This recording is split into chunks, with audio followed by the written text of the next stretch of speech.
I don't know if we'll get through all 12 rules. I guess you'll have to read the damn book. Anyways, Rule 7. Rule 7 just about killed me. Like, I've had a lot of bad health in the last year, and having to rewrite Rule 7 coincided with one of those periods that lasted about a month, and it was the hardest chapter by far, and it went down the deepest by far, and it was really hard to get right. It's called Do What Is Meaningful, Not What Is Expedient. And I'll just tell you a little bit about the chapter, because I figured something out in it that, and then explained it, something that took me decades to figure out. So there's this idea, it's a very deep Christian idea, that the Messiah is the person who takes the world's sins upon himself, right? That's a characteristic of Christ, right? It's something, the idea is something like Christ died for your sins. It's like, what the hell does that mean exactly? You know, and partly what it means, and I would say a slightly corrupted form of Christianity, is that you just have to believe that that happened and you're redeemed. It's like, well, we'll leave that aside for a second. But there's an idea there, a psychological idea. And you know that because the idea doesn't go away. It's lasted for thousands of years. It's like, well, so the idea signifies something. It has a psychological reality independent of its metaphysical reality, whatever that might be. And so I thought about that for a long time. It's like, what in the world does that possibly mean? And then I realized, and Jung knew this, Carl Jung knew this, that it was associated with this idea of the shadow. I had this client once who, her parents, man, they were pieces of work. Her parents taught her, I swear to you that this is the truth. Her parents taught her that adults were angels, literally. And when I saw her, she was about 30, and she had a lot of strange symptoms of sorts I'd never seen, psychosomatic symptoms.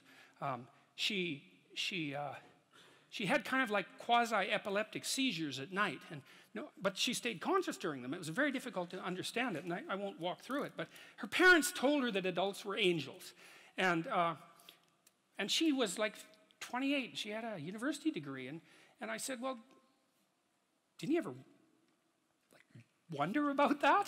I said, didn't you read any history? And she said, yeah, but I'd read something about the terrible things that people did to each other, and I would just compartmentalize it. And that was actually the key that I used to unlock what was wrong with her, which was eventually fixed. And I won't go into that. But I said, I gave her this book. I gave her two books. I gave her a book called The Terror That Comes in the Night, which is a book about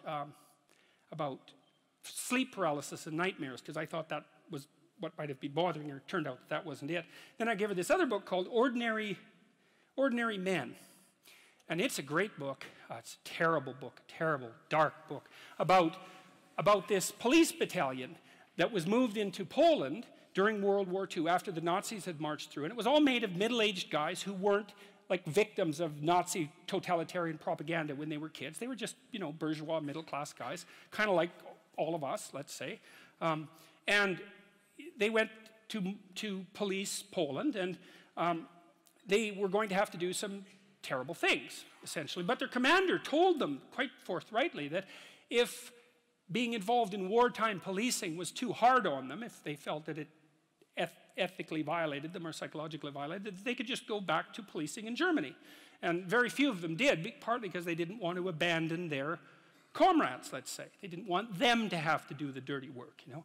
And they ended up, they were normal policemen, they ended up the sorts of people who could take naked pregnant women out into the middle of the field and shoot them in the back of the head. That's how the book, that's the culmination of their training. It's very interesting to read about their training because they were absolutely sickened by what they learned to do, like physically sickened, vomiting, shaking, traumatized, but they didn't stop. And if you want to know why, then you can read the book. And I said, look, read this book, but don't bloody well compartmentalize it. Enough of that. It's like, read it like you're one of the damn policemen, which is how you should read history, right? You read about Nazi Germany and you think, well, I'm Oskar Schindler. I'd save the Jews. It's like, no, you wouldn't.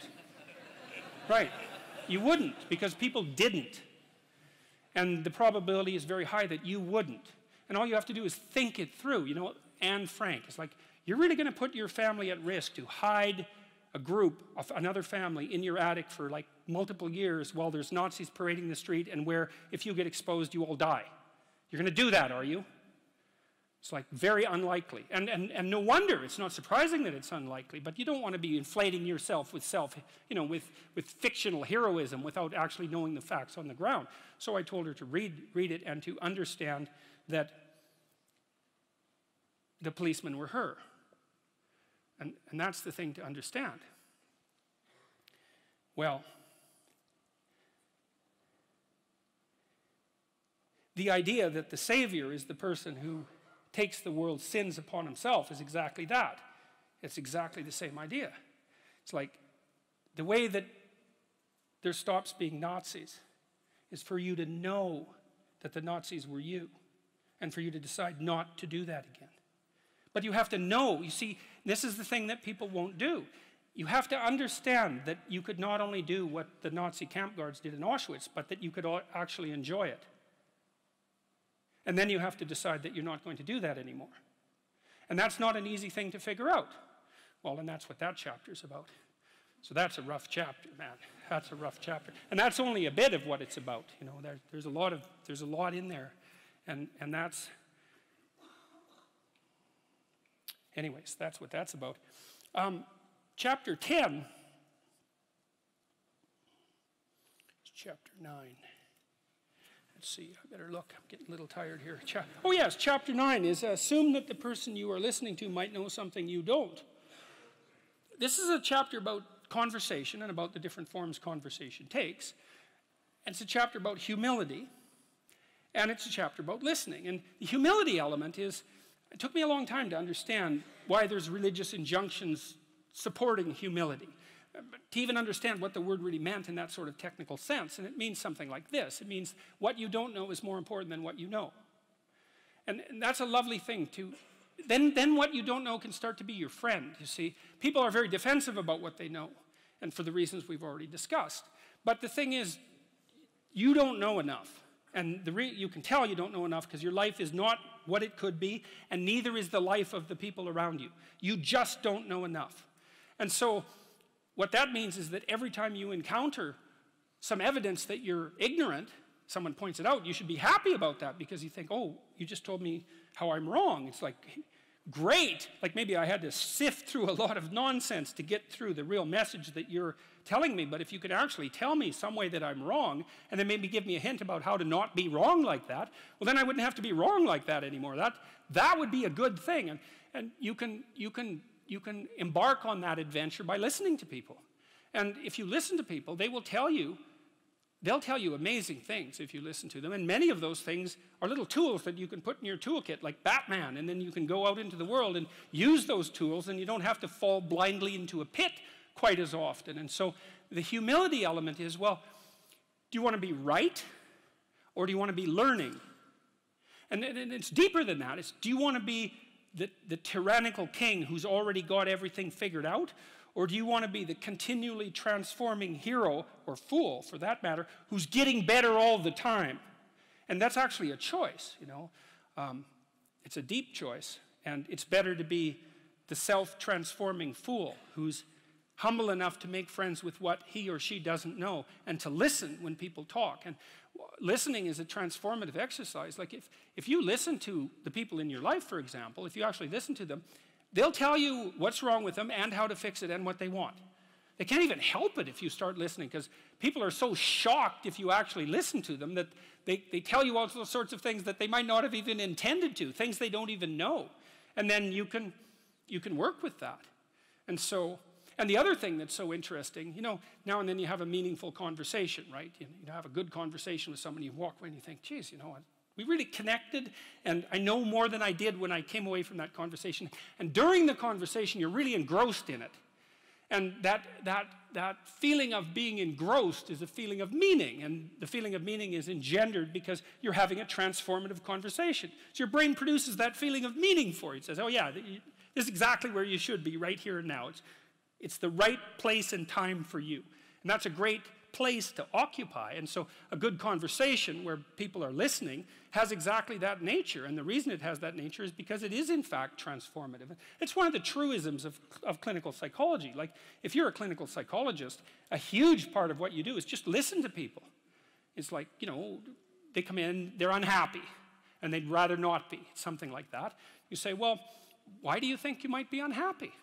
And they don't know. They have some ideas, and they may have to ramble around for like a year before they figure out why they're unhappy. They get rid of a bunch of reasons why they thought they were unhappy that are untrue, and then you kind of get to the heart of the problem. And then you might ask them, well, if you could have what you wanted so that your life would be okay, what would that look like? Then they have to ramble around a bunch about that because they don't really know. But the listening will straighten them out because people think by talking. And in order to think, you have to have someone to listen because it's very hard to think. Hardly anyone can think. And even the people who can think can only think about a limited number of things. But almost everybody can talk. And you can listen to yourself talk. And if someone listens to you, then, well, then you also have a foil for your thoughts, right? Because you can watch the person when you're talking and see if you're boring or see if you're amusing or if you're engrossing, all of those things. And so listening, that's a very good thing. I outline a Carl Rogers dictum. He was a famous clinical psychologist. This is another great little tip. Rogers said, here's a trick to tell if you're listening. So let's say someone lays out their perspective for you. And then what you do is say, look, here's what I think you said. I think you said this and this and this and this and then this. Is that right? Have I got what you're saying right? And maybe the person says, God, you haven't been listening at all. And, then they have to straighten you out. Or maybe they say, yeah, you got it. And then the nice thing about that is that you summarize their argument for them, which can be very helpful, and for you. But also, you don't get to make the person into a straw man. So like if you're arguing with your wife, let's say, or your husband, big party is going to want to win. And that's stupid, because if you win, you get to be top lobster, but they get to be bottom lobster. And if you want to live with bottom lobster, then like more power to you, but I wouldn't recommend it. Right, because you don't want that. You want to defeat your wife in an argument. Oh, well, great. Like if she was going to disappear tomorrow, no problem. But like you're going to like live with defeated, miserable her for the next week? That's no good. So you listen and you think, okay, well, here's what I think you said, and maybe even make it a little stronger and more elaborated than was the case with the original utterance, so that you get the damn argument right. Because you don't want to win, you want to fix the problem. That's the winning. And so the summary with listening is so useful for that, because the person can say, well, yeah, that's what I meant. It's like, then you have to grapple with that. And Rogers said, well, people usually won't, because if you live with someone and they tell you the truth about the situation, it usually means that there's something really stupid that you're doing. Well, them too, but there's something stupid that you're doing that you're doing that you actually have to stop. And, that's difficult and unlikely, but, well, if you don't stop, then you get to have the same damn problem every day or every week for the rest of your life. So it's probably better to undergo the misery of stopping it than the misery of continuing it. But that's the injunction to listen. Rule 11 is, don't bother children when they're skateboarding. And that's a meditation on the difference between weakness and goodness. You see, one of the things that's happened in our society, and especially with regards to our attitude towards men, but also our attitude towards the masculinity in women, so it's just as toxic for women, is that we seem to have concluded that strong men are dangerous, and that's partly because we think Western culture is a tyrannical patriarchy, and the only reason you get to the top is because you misuse power. And so all the men who are at the top of the hierarchy are all misusing their power, and they're all tyrannical, and all the guys who have the aim and ambition to achieve that are just tyrants in training. And that's sort of the basic attitude that we have towards our own culture and towards young men now. And that's just, there's everything about that is pathological and inexcusable and shameful. I mean, first, the claim that Western culture...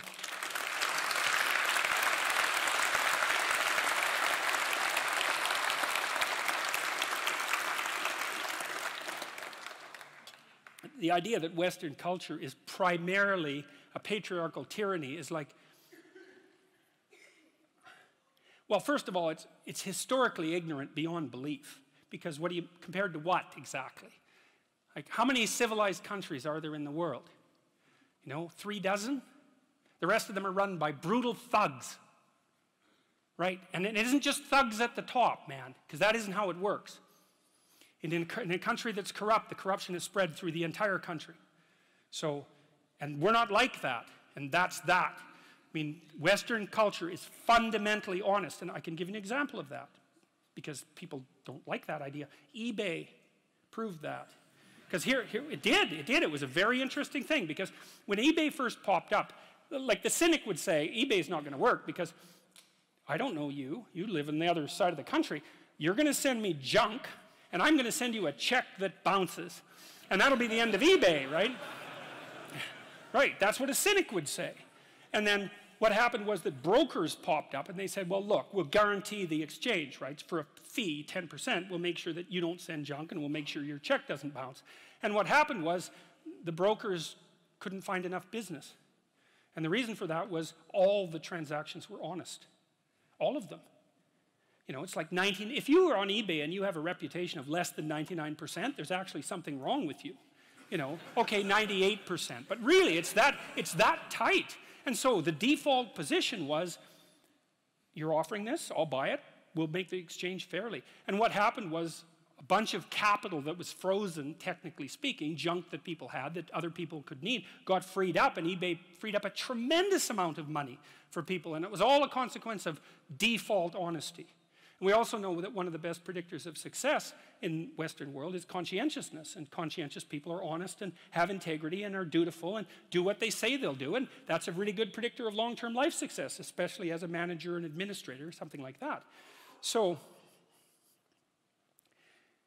chapter 11 is a discussion about the assault on the positive masculine. And I read it partly as a continuation of what Nietzsche announced back in the late 1800s as the death of God, right? Because in Western culture, God was a masculine figure, and the idea that the divine masculine had been decimated, which was basically Nietzsche's pronouncement, has filtered all the way down to masculinity itself. And I think that's an absolutely appalling outcome. It's something that could only be desired by someone who is a true enemy of humanity. And so partly chapter 11 is a call to encouragement. It's like, you want, and I've been telling young men in particular, but young women as well, though they don't seem to be quite as in need of the message, to adopt responsibility for their life, to tell the truth, and to understand that their failure to participate fully in being leaves a hole that's precisely the size of their soul in the cultural landscape. It's no joke. We need all the light we can possibly bring to bear on the situation. And I firmly believe that, and I believe that for all sorts of reasons, and I think they're very deep reasons. And that's partly why I would say Rules to Life also has, it's a funny book because it has a very religious core, but it's also very heavily grounded in evolutionary biology. So, but that's what chapter 11 is about, and it's about people who are the enemy of the human spirit, the people who restrict children's play, for example, which is a particularly pathological thing to do. There's a movement now to not let children have best friends. It's like, really? What the hell, man? That's so... There are so many things wrong with that idea that would take another lecture just to scrape the surface. But mostly it's just... Well, I would not even start on that. Final rule. It's called Pet a Cat When You Encounter One on the Street. And it's the most personal chapter in the book. It's a lot about my daughter. And my daughter was very ill when she was a kid, but particularly when she was a teenager. She had a very terrible time of it. She had juvenile rheumatoid arthritis, and when she was between the ages of 14 and 16, it first destroyed her hip, which had to be replaced, and then it destroyed the ankle on her other leg, which had to be replaced. And she walked around for 2 years on broken legs, and she was taking massive doses of opiates and could hardly stay awake. And she had this advanced autoimmune disease, which produced all sorts of other symptoms that were just as bad as the joint degeneration, but which are harder to describe. And so it's just bloody brutal. You know, and as a test of your faith, there's almost nothing that's more direct than a serious illness inflicted upon an innocent child, right? And so the chapter is a meditation on that, and also on, well, what to do in a situation like that, because everyone is going to have a situation like that in some sense, you know, because you'll be faced with illness in the people that you love and in crisis. And so it's a practical guide to coping with those sorts of things. Like, and one of the things you do when you're overwhelmed by crisis is you shorten your time frame.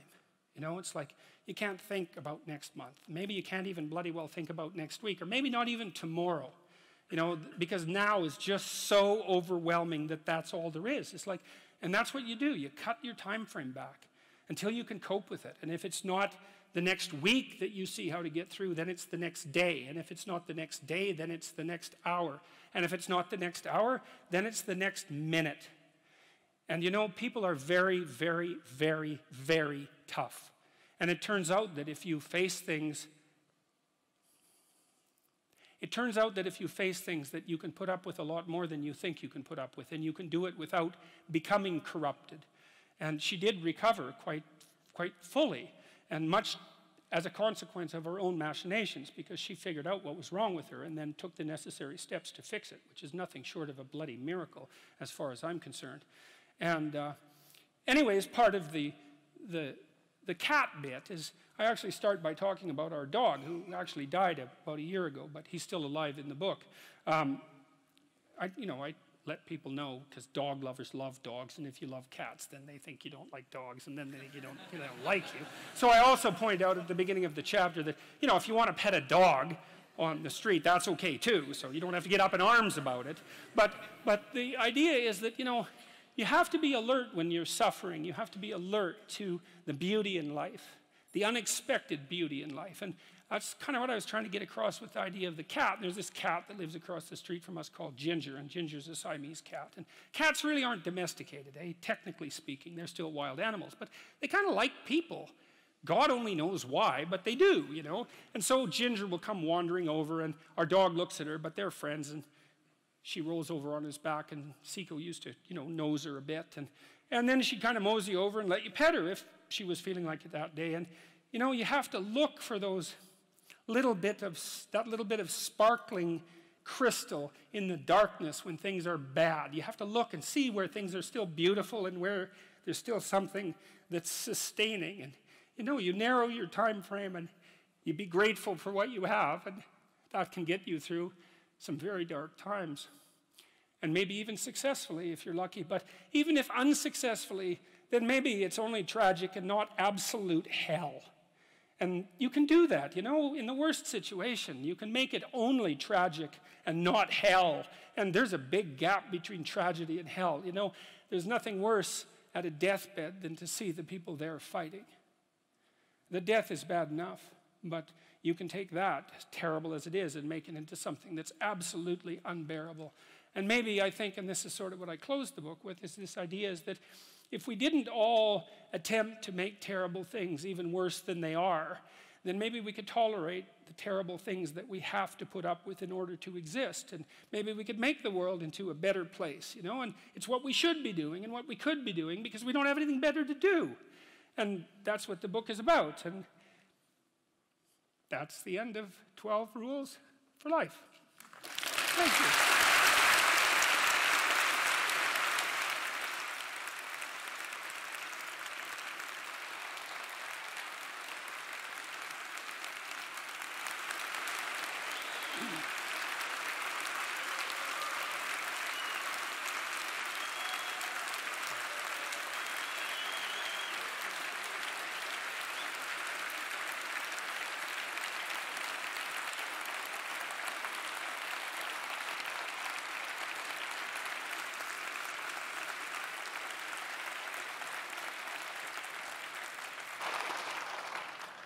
Well, we've overrun joyously, and normally I would have sort of cut the talk and done something so we can have questions, but I really didn't think it was appropriate. This evening's talk was absolutely luminous and inspiring. But so I'm going to do one question only, and I'm going to leave Jordan to actually decide what's the question he's going to ask. So I'm going to take 3 from the audience. I'm going to read out 3 that have come from the live stream. One from the live stream is, how do you challenge the identity politics of today? The second is a more personal one, is where do you fall short yourself in these 12 rules? And is it a constant adjustment? And now let me take 3 questions from the audience, and I'll leave Jordan to then decide which is the last question that he wants to ask. So, First hand there. First of all, it's an honor to be at your lecture. And the question is, I wanted to ask, like, for example, some people, like, for example, Stefan Molyneux, who interviewed you, puts, I think, tremendous attention to admitting faults of parents and admitting the harm that was done when getting better and working through adversive childhood experience. And I wanted to ask you about that and what you think about that. And then if we take the young lady just here. My question sorry. My question is about chapter 9, about being humble and listening to what your enemies are saying and criticizing you. I'm a kind of person who kind of speak my thoughts, so I speak them to my friends and see how they bounce at them. I noticed that there's always a group of my friends who always criticize what I'm saying and not even try to understand where I'm coming from. And I've always wondered how to deal with that. I mean, I want to listen to what they are saying, but they're not understanding they're not trying to listen to what I'm saying. So what would you do in that situation? I'm going to answer that very briefly. Okay. There's a line in the New Testament that's relevant to that. Do not cast pearls before swine. And what that means is that if people are not listening to you, stop talking to them. And that is the best piece of advice that I can give you. And what happens is that if you stop talking to people who aren't listening to you and start watching them instead, they will tell you what they're up to. But so if you have things to say them, but you find people that will listen, talk to them. The ones who aren't listening, pull back. Because you're devaluing what you have to say by offering it to an audience that does nothing but reject it. And that's a good guideline to life in general. So pull back. Yeah. And our last question is gentleman over there in blue. Thank you, Dr. Peterson. It brought a smile to my face when you mentioned the work of John Taylor Gatto, and I just wanted to know what you think the relationship is between the classic trivium and the Holy Trinity, and if there is, how has that changed over time? I'm going to leave you to answer one question only. Okay. And then... Okay. And, well, look, and then you're going to be back on stage dedicating. Yes, okay. I think I'm going to answer, where do you fall short in these 12 rules? Is it a constant adjustment? You know, like I wrote these rules. Why did I write these rules? Well, you know, and especially when I said, well, you should try to improve yourself instead of trying to set the world straight, or instead of worrying about what other people are doing wrong. You might say, well, that's a hell of a thing for someone to say who just wrote a book called 12 Rules for Life. It's like, you know, but the thing is that I wasn't just writing that. I was writing that for me as much as for anyone else. And I really mean that sincerely. You know, I had an opportunity to spend somewhere around 5 years meditating on how you should conduct yourself so that your life is what it could be. And like, I'm in the group of people that I'm advising. You know what I mean? It's like all of these things are very difficult, to stand up straight, to remember that, and to treat yourself like you're someone worthwhile, and to make friends with people who are good for you, and to tell the truth, or at least not to lie. I mean, these are all ideals, right? And especially taken as a whole, they constitute a kind of ideal. And you never attain the ideal. And not only that, it recedes as you approach it, right? Because you straighten yourself out and you think, well, I've got it now. And you think, no, wait a minute, there's more to go. There's still more to go. And then you get that much farther along the line, you think, oh, yeah, I thought this was the end of the road. It's like, no, there's plenty of imperfections left to iron out. And so it is a constant adjustment. But there's something about that that's also positive, because you might say that it's not so much that there isn't such a thing as a good person. It's that our idea of what constitutes good isn't right. Because a good person is someone who's trying to get better. And no matter how good you are, there's better that you can get, but the real goodness is in the attempt, right? It's in the process, to use somewhat of a cliche. You know, there's this, and I'll close with this, and it's a good way to close. You know, and this is a psychological observation. The central figure of Western culture is Christ. And we can look at that psychologically, because Christ is the dying and resurrecting hero. And what does that mean psychologically? Well, it means that you learn things painfully. And when you learn something painfully, a part of you has to die. That's the pain. You know, when a dream is shattered, for example, a huge part of you that constituted that dream, maybe even the biological substrate of that dream, has to be stripped away and burned. And so, life is a constant process of death and rebirth. And to participate in that fully is to allow yourself to be redeemed by it. And so the good is that process of death and rebirth, voluntarily undertaken. It's like you're not as good as you could be, so you let that part of you die. And if someone comes along and says, you know, there's some dead wood here, man, it needs to be burned off. You think, well, that stuff's still a bit alive. When that burns, it's going to hurt. It's like, yeah, well, no kidding. But maybe the thing that emerges in its place is something better. And I think this is the secret of human beings. This is what we're like, you know. Unlike any other creature, is that we can let our old selves die and let our new selves be born. And that's what we should do. And so, where do I fall short in these 12 rules? Well, endlessly. Because, well, here's a way of thinking about it. Until the entire world is redeemed, we all fall short. And that's probably a good place to stop.